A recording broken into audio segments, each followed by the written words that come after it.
1965 میں حالات خراب ہوئے تو راجوری اور کچھ میں گجر بسوال لوگوں کی کو بہت نقصان اٹھانا پڑا، کیونکہ در انداز گھروں میں گھس آئے تھے، اور لڑائی کے بعد جب کوئی نے قومی آپریشن شروع کیا تو گاؤں میں گجر بکروال قبائل اور ہمسایہ خاندانوں کے لوگوں کو سخت مسائل کا سامنا رہا۔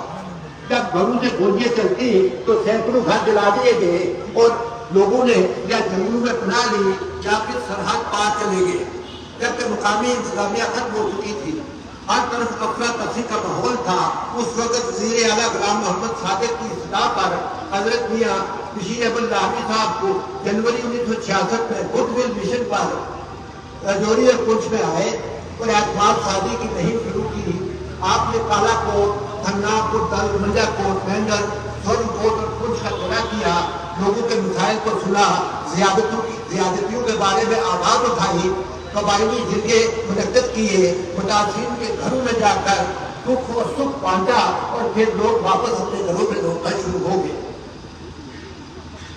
جب 1966 میں عدم وصول کی کوششوں سے امن کی بحالی ہوئی تو ممکن ہوئی تو آپ کی کوششوں سے سرحد پار کے راستے بھی کھلوائے گئے، اور 15,000 کے قریب وہ لوگ جو دربار لاج شریف سے جڑے ہوئے تھے وہ اس پار سے واپس آ گئے، کیونکہ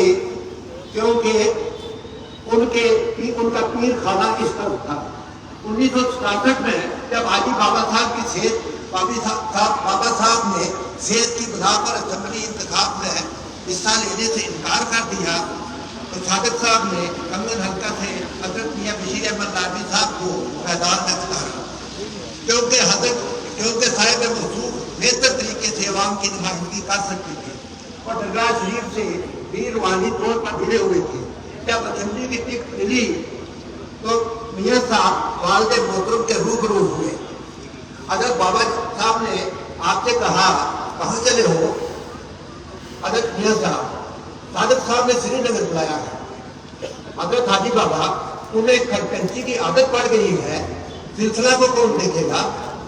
حضرت میاں صاحب خاموش ہو گئے۔ پھر حضرت حاجی بابا نے دلاسا دیتے ہوئے کہا بشیر تمہیں چناؤ اس لیے نہیں، تمہیں چناؤ اپنے لیے نہیں، دبے کچلے لوگوں کی بہتری کے لیے لڑنا ہے، لیکن سیاست سے اتنا ہی لگاؤ رکھنا جس سے عوام کے دکھ اور سکھ دور ہو سکے۔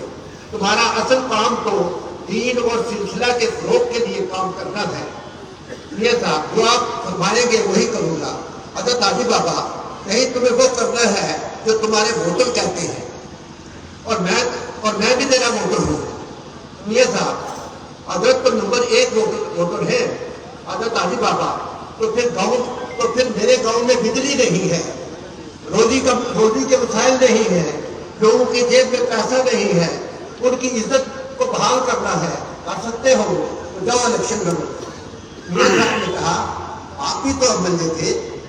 حضرت حاجی بابا نے کہا ہاں میں تو دین کو بحال کرتا رہا، سلسلے کو بڑھاتا رہا، اب تمہاری باری ہے۔ چنانچہ حضرت میاں صاحب نے پہلے 1967 اور پھر 1972 میں کانگریس کے ٹکٹ پر دعوت سے چناؤ لڑا اور ووٹوں کی بھاری اکثریت سے کامیابی حاصل کی۔ اسی دوران 10 نومبر 1972 کو امیر القوم حضرت میاں نظام الدین لاہوری صاحب کا انتقال ہو گیا، اور 11 نومبر کو نماز جنازہ ادا ہوئی جس میں شیخ محمد عبداللہ بھی شریف ہوئے تھے، اور ریاست بھر سے قبائل اور ہمسایہ برادری کے لوگ موجود تھے۔ پھر اسی دن آثار شریف حضرت بال کے متولی عبد الرحیم بانڈے نے آپ کی دستار بندی کی۔ آپ دربار سلسلہ نقشبندیہ مجددیہ کے سجادہ نشین مقرر ہوئے اور دین کی تبلیغ کا اور روحانی کاشف اور لوگوں کی سرگرمی کے لیے جدوجہد شروع کر دی۔ 1970 تک آتے آتے حضرت موصوف کے رشتے دلی کے عواموں میں صاحب اقتدار لوگوں سے قائم ہو گئے۔ آپ کی کوششوں سے 27 مارچ 1970 میں ریڈیو کشمیر سری نگر سے گوجری زبان کا پروگرام شروع ہوا، جب معتبر ادیب چودھری اقبال عظیم کی آواز گونجی جو ریڈیو کشمیر سری نگر ہے۔ اس طرح یہ پروگرام میاں صاحب کی طرف سے اپنے لوگوں کو ایک اہم دین تھی جو ڈوکو اور بردو میں گوجری زبان میں اپنا پروگرام سننے لگے۔ اب صاحب موصوف نے ریاست جموں کشمیر کے طول و عرض میں گجر بستیوں میں جا کر سلسلہ نقش مجددیہ کے ساتھ عوام کو جوڑنے کا کام شروع کیا اور عوام کی زبان میں تبلیغ کرنے لگے اور دینی فروغ میں جٹ گئے۔ دین کے صحیح اصول کے بارے میں لوگوں کو وشواس کراتے اسی دوران 15 فروری 1971 میں آپ کو آبپاشی کے وزیر کا حلف دلایا گیا۔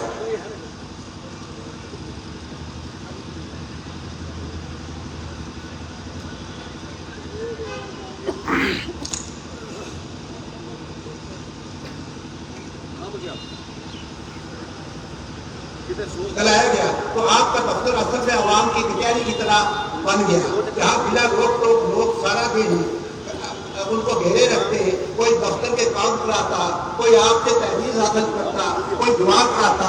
اس طرح آپ کا دفتر عوام کا 1971 کی لڑائی شروع ہوئی تو وزیر اعلیٰ صادق صاحب نے صاحب موصوف کو رجوری پوچھ میں بھیج دیا تاکہ عوام کا اعتماد بحال کر سکے۔ آپ کے آنے کے باعث لوگ اپنے گھروں میں رہے، زیارتیں بند ہو گئی، اس لیے ایک بھی خاندان نے ہجرت نہ کی۔ آپ نے عوام کی دینی نشو و نما، روحانی تربیت اور سلسلہ سے جوڑنے کی تلقین کے علاوہ مظلوموں کا ساتھ دینے، بے سہاروں کا سہارا بننے کے لیے سیاست کا سہارا دیا تھا۔ یہ سیاست دربار لاٹ شریف کے روحانی چشموں سے غسل کر کے سامنے آتی ہے۔ صاحب موصوف کے سیاسی فیصلے روحانی جذبوں، انسانی قدروں اور الہامی کشف کی بنیاد پہ ہوتے تھے۔ آپ نے سیاست کو کبھی اپنا اوڑھنا نہیں بنایا بلکہ بچھونے کی طرح استعمال کیا، اور جب بھی دیکھا کہ سیاست کا بچھونا میلا ہونے لگا ہے تو اسے میلے کپڑوں کی طرح اتار پھینکا۔ صاحب موصوف اپنے لوگوں کی اتنی محبت تھی کہ جس کا اظہار ایک صاحب موصوف سے اپنے لوگ اتنی محبت کرتے تھے کہ جس کا اظہار ممکن نہیں ہے۔ ایک بار ایک طبیب نے کہا تھا، زندگی میں سب کچھ چھوڑا جا سکتا ہے، ملک چھوڑا جا سکتا ہے، سیاست چھوڑی جا سکتی ہے، گھر بار چھوڑا جا سکتا ہے، لیکن دربار عالیہ سے وابستگی نہیں چھوڑی جا سکتی، حضرت میاں صاحب سے عقیدت نہیں چھوڑی جا سکتی، کیونکہ یہاں سے ہمیں دین کی روشنی، روحانی فیض اور دنیاوی رہبری حاصل ہوتی ہے۔ جنوری 1972 کے آغاز میں وزیر اعظم مسز اندرا گاندھی دلی میں صاحب موصوف اندرا گاندھی نے صاحب موصوف کو دلی طلب بلایا اور کچھ دوسرے مہمانوں کو دعوت دی۔ دوران گفتگو صاحب موصوف نے مسز گاندھی سے پوچھا، صاحب موصوف، آج کل دلی میں شیخ صاحب کی بڑی تعریف ہو رہی ہے، مسز گاندھی اگر شیخ صاحب آ جائیں تو صاحب موصوف تو عوام کی دیرینہ شکایت دور ہو سکتی ہے۔ مسز گاندھی، تو آپ واپس کب جا رہے ہیں؟ صاحب موصوف، اسمبلی کا اجلاس ہے، کل جانا پڑے گا۔ مسز گاندھی، آپ رک جائیں اور اقتدار کی منتقلی میں شیخ صاحب سے بات کریں۔ پھر شیخ صاحب موصوف اور مسز گاندھی کے درمیان طویل ملاقاتیں ہوئی، جس کے نتیجے میں وزیر اندرا شیخ کارڈ سامنے آیا اور پھر 24 فروری 1975 کو وزیر اعلیٰ میر قاسم نے استعفیٰ دے دیا اور اقتدار شیخ صاحب کو چھوڑ دیا۔ اس کارڈ کے پیچھے صاحب موصوف کی کاوشیں تھی، جس کے باعث شیخ صاحب 22 برس کے بعد دوبارہ اقتدار شیخ صاحب سے سنبھالا۔ 1974 میں وزیر اعظم مسز اندرا گاندھی کے کشمیر کے دورے پہ آئیں تو صاحب موصوف نے محترمہ کو گجر بکروال طبقے کی پسماندگی اور پچھڑے پن سے آزاد کی بہتری اور بہبودی کے لیے 13 کروڑ روپے مقرر کیے اور صاحب موصوف کو لکھا کہ اس رقم سے اپنی نگرانی میں اپنے لوگوں کی بہبودی کے منصوبے بنائیں تاکہ انہیں فائدہ ہو سکے۔ یاد رہے اس زمانے میں ریاست کا کل بجٹ 28 کروڑ روپے کا ہوتا تھا۔ گجر بکروال طبقے کی ترقی کی طرف یہ پہلا قدم تھا، جس میں گجر ہوٹلوں کی تعمیر، شاپ لائنوں کا بنانا، لوگوں اور گھروں میں گشتی اسکول کھولنے اور گجر بستیوں میں دواخانوں جیسی اسکیموں پر عمل آتی شروع ہوئی، جس کا سیدھا فائدہ گجر بکروال طبقے کو ہوا۔